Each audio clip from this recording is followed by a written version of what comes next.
আলোচনায় অংশগ্রহণ করবেন মাননীয় হুইপ, লক্ষ্মীপুর ৪ আসন থেকে নির্বাচিত মাননীয় সদস্য জনাব এ.বি.এম. আশরাফ উদ্দিন নিজান। জনাব এ.বি.এম. আশরাফ উদ্দিন নিজান, আপনার সময় 10 মিনিট।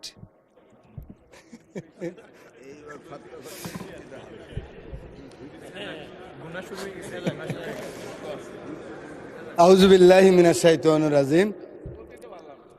বিসমিল্লাহির রহমানির রহিম। মাননীয় স্পিকার, আপনাকে ধন্যবাদ। আমি সর্বপ্রথমে আপনাকে জানাতে চাই, হাউসকেও জানাতে চাই, সারা বাংলাদেশের 18 কোটি মানুষকে জানাতে চাই, আমাদের 71, আমাদের 90 এবং আমাদের রক্ত ভেজা এই সেদিন ঘাসের মধ্যে এখনো লেগে আছে জুলাই বিপ্লব। এই বিপ্লবে যারা আত্মাহুতি দিয়েছেন তাদের সকলের আত্মার মাগফিরাত কামনা করি।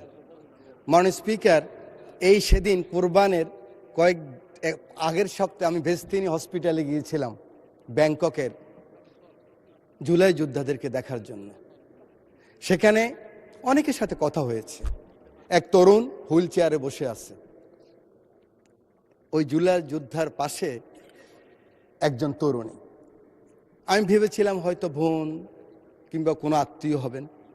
এই জুলাই যোদ্ধা আবু সাইদ যেদিন নিহত হয়েছেন সেদিন সে গুলি খেয়েছিলেন। যখন কথা বলতেছিলাম প্রাসঙ্গিক ক্রমে ওই তরুণী বললেন, ইনি আমার স্বামী। আমি বললাম, কবে বিয়ে হয়েছেন? বলে যে 36শে জুলাইয়ের পরে। ইন্টেরিয়ম গভর্নমেন্ট যখন তাকে নিয়ে যাচ্ছিলেন তখন এই তরুণী তার পিতাকে বলেছিলেন, আমি একজন শহীদ কিংবা পঙ্গু এই জুলাই যোদ্ধার স্ত্রী হতে চাই। কিন্তু দুঃখের বিষয় কি জানেন মাননীয় স্পিকার, এনটিআরসিতে উনি তখন শিক্ষক নিয়োগ পেয়েছিলেন। একজন ইউনোর সাহেবের কাছে গেলেন যে আমার স্বামী ব্যাংককে নিয়ে যাবে। উনি বলেছেন আপনি জয়েন করতে হবে। উনি জয়েন না করে চলে গেছেন। এই হাউসকে এটাই জানাতে চাই, এই যেমন আমরা 71কে বুকে লালন করতে পারিনি, ধারণ করতে পারিনি, বারবার মিথ্যা চেতনার কথা বলেছি, কোনো ক্রমে এই জুলাইয়ের চেতনা যেন কোনো আমলা হোক, এমপি হোক, মন্ত্রী হোক, কোনো কারো কারণে যেন জুলাইয়ের চেতনা নষ্ট না হয়, সেদিকে আমাদের সকলকে আমাদের নজর দিতে হবে। মাননীয় স্পিকার, বাজেট সম্বন্ধে দুই পক্ষেই বক্তব্য রেখেছেন। আমার সিনিয়ররা আছেন যারা 40 বছর এই পার্লামেন্টে আছেন, সেরকম সিনিয়র লিডারও আছেন। আমি কখনো দেখি নাই সরকারি দল বিরোধী দল এত গঠনমূলক আলোচনা করতে, যার জন্য আমাদের দুইজন হুইপ বক্তব্য রেখেছেন। ওনারা দুইজনেই একদম ক্যাটাগরিক্যালি বলেছেন বিরোধী দল কিভাবে ভূমিকা রেখেছেন। সরকারি দল আমরা যারা আছি, ডেমোক্রেসির প্রথম কথা হলো পেশেন্স, এবং ইসলামিক রাজনীতির প্রথম কথা হলো সবর। এই দিকেও সবর আছে, এই দিকেও পেশেন্স আছে। এই জন্য দুই দিককে আমি ধন্যবাদ জানাই, অভিনন্দন জানাই।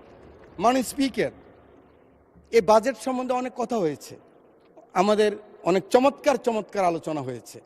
আমি যেটা বাজেট বুঝি, যেহেতু আমি ইকোনমিক্সের ছাত্রও নয়, আমি বাজেট সম্বন্ধে কোনো গবেষণাও করি নাই, সেই লাইনে বক্তৃতা দিতেও আসি নাই। আমি এসেছি আমার মানবিক প্রধানমন্ত্রী, যিনি এই হাউসের নেতা, তিনি কিন্তু এই পাশের নেতা নয়, তিনি দুই পাশের নেতা। বিরোধী দলের নেতা, তিনি এই পাশের নেতা। এই চেয়ারকে ঘুরিয়ে যখন house of the leader of the house বলেন, এই চেয়ারের উত্তাপ আমি বুঝি। এভাবে যখন উনি বলেন এই সবুজ চেয়ারের উত্তাপ আমি বুঝি, আমি মনে করি আমার সরকারি দলের মন্ত্রী থেকে শুরু করে আমার মতো হুইপ বা এমপি পর্যন্ত ওনার অ্যাটিটিউড কি আমরা বুঝি, আপনারা নিশ্চয়ই বোঝেন। উনি যখন বলেন 36 জুলাইয়ের পরে 37 জুলাইতে উনি যখন পল্টনের জনসভায় বলেন, আমরা এমন কোনো কাজ করব না যে কাজে অন্য ক্ষতিগ্রস্ত হয়। কোট, উনি বলেছেন আমরা আমাদের কোনো প্রতিহিংসার কারণে, কোনো হিংসার কারণে যদি অন্য ক্ষতিগ্রস্ত হয়, তাহলে আমাদের যে মিশন, আমাদের যে এই যে জুলাই যে আকাঙ্ক্ষা, সে আকাঙ্ক্ষা পূরণ হবে না, আনকোট। সেদিনই বাংলাদেশের বিএনপি এবং জোটের এবং আমরা যারা আছি সবাই আমরা বুঝে গিয়েছি আমরা কি চাই। এই পার্লামেন্টে এই চেয়ারে বসে তোফায়েল আহমদ সাহেব মরহুম উনি বলেছিলেন, বিএনপি জামাত যদি কোনো কারণে আল্লাহ না করুক ক্ষমতায় আসে, সাথে সাথে 500,000,000 পিপল খুন হয়ে যাবে। আপনারা জানেন আমাদের এই দল এই পাশ বা এই পাশের কারণ নেতৃত্বে আওয়ামী লীগের ফ্যাসিস্টদের কেউ হত্যা হয় নাই, খুন হয় নাই। মাননীয় স্পিকার, আমাদের ভাগ্য আমরা একজন মানবিক লিডার অফ দ্য হাউস পেয়েছি। আমাদের ভাগ্য আমরা একজন এরকম ধৈর্যবান সুন্দর কথা বলার বিরোধী দল নেতা পেয়েছি। আমরা আরো বেশি ভাগ্যবান, আমরা একজন ডেমোক্রেট লিবারেল ফাইন্যান্স মিনিস্টার পেয়েছি। ভয় কি আমাদের? আমাদের কোনো ভয় নেই, আমরা এগিয়ে যেতে পারবো, সামনে যাব।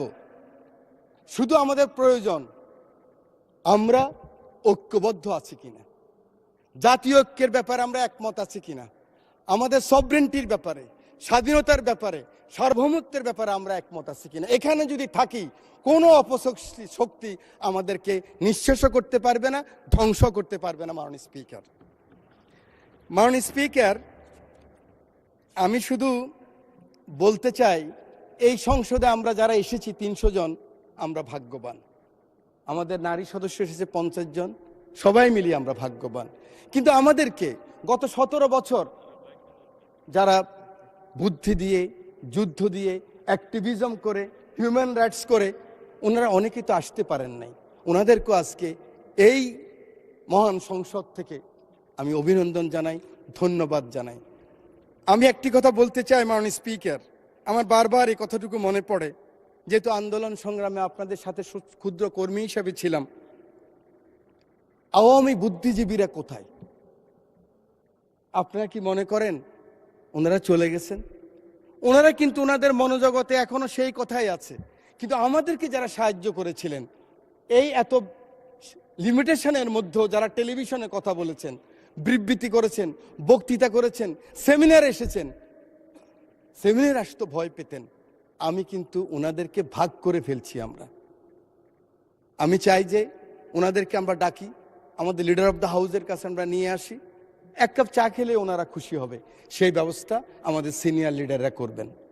মাননীয় স্পিকার, আমার এই ডান পাশে ফাঁসির দণ্ড পেয়েছিলেন, বাম পাশে ওই বসা আছেন ফাঁসির দণ্ড, আমার এখানে আছে ফাঁসির দণ্ড, আমার পিছনে আছে সালাউদ্দিন কাদের চৌধুরী সাহেবের ছেলে, মীর কাসেম আলী সাহেবের ছেলে, মাননীয় সংসদ সদস্য। আমরা যে বেঁচে আছি এটাই তো বেশি। আমাদের মাননীয় হুইপ মিয়া নুরুদ্দিন অপু রকিবুল ইসলাম বকুল বলেছিলেন, আমরা লিডার অফ দ্য হাউসকে, মাননীয় প্রধানমন্ত্রীকে উনি হাদিস দিয়ে, কোরআনের সূরা দিয়ে বলেছেন, প্রথম সাহায্য করতে হবে কে? প্রথম সাহায্য করতে হবে আমরা যারা এই পাশে বসে আছি, আমরা যারা ক্যাবিনেটে আছি, আমরা যারা ওনার পাশে থাকি, আমরা প্রথম সততার সাথে, নিষ্ঠার সাথে আমরা শপথ গ্রহণ করতে হবে যে না, এমন কোনো কাজ আমরা করব না যেই কাজে বিএনপি এবং বিএনপির নেতা মানুষের কাছে কখনো অপমানিত হন। এই শপথ আমাদেরকে গ্রহণ করতে হবে। এই শপথ করতে যদি আমরা রাজি থাকি, আমরা আমাদের মনোজগতে যদি নিয়ে আসি যে না, আমরা ইনসাফে থাকবো, আমরা হকে থাকবো, আমরা আমাদের একাকার সাথীদেরকে কিন্তু ভুলে গেছি, অনেকে আসতে পারেন নাই। আমরা গত 17 বছর মাননীয় মহাসচিব মহোদয় রাস্তায় কান্না করেছেন, ওরা কিন্তু এখনো ঘুরছে, কিন্তু ওদের কোনো আস্থার জায়গা নেই।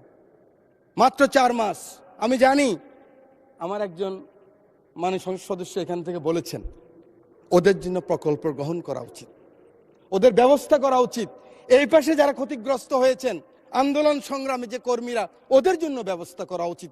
তখনই হবে আমার নেতা তারেক রহমানের সবার উপরে বাংলাদেশের যে আকাঙ্ক্ষা, সে আকাঙ্ক্ষা পূরণ হবে। আমার বক্তব্য শেষ। আমি শুধু আমার রামগতি কমলনগরের অসহায় মানুষ যে সমর্থন দিয়ে কষ্ট করে আমাকে বারবার এই সংসদে পাঠিয়েছেন, মহান রব্বুল আলামিনের কাছে শুকরিয়া। আমি কিন্তু একবারও পরাজিত হই নাই। যে ভোটে পরাজিত হচ্ছে ওই ভোট আমি করিও না, আমাকে করতে দেওয়া হয় নাই। মাননীয় মহাসচিব আছেন, উনি লিখে দিয়েছেন। অতএব 14 মাস কাজ করেছি। মহাসচিব বলেছে এত কাজ করেন কেন আপনি? আপনি তো এমনিই পাস করবেন, কেন যাননি? যান। মহিলাদের সাথে 31 দফা নিয়ে 14 মাস কাজ করেছে আমার বন্ধু শহীদুদ্দিন চৌধুরী এনি। ধন্যবাদ মাননীয় সদস্য, ধন্যবাদ মাননীয় সদস্য।